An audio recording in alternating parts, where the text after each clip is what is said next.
Hi అండి, welcome back to my channel. ఈరోజు recipe వచ్చి నేను టీ మీ ముందుకు తీసుకురావాలనుకుంటాను. ఇందులో స్పెషల్ ఏమంటే బెల్లం టీ అండి.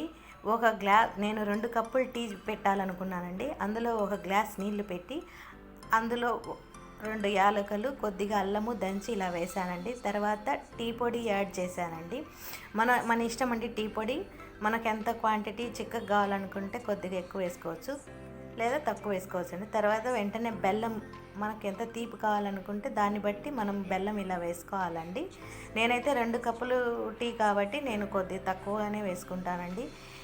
ఇలా కలుపుతూ చూసుకుంటా కలగబెట్టుకోవాలండి. అట్లే వెంటనే 1 కప్పులో వచ్చి పాలు యాడ్ చేసుకోవాలండి. పాలు ఎందుకు వేడి చేసుకోవాలంటే ఎక్కువ బెల్లం టీ చాలామంది విరిగిపోతుంది అంటుంటారండి.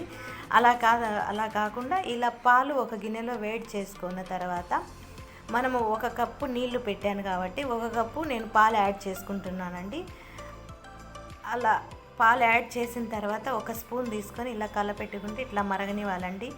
కమ్మగా వాసన వస్తూ ఉంటుందండి. ఇలా మీగడ కట్టిన తర్వాత వెంటనే ఆఫ్ చేసుకోవాలి.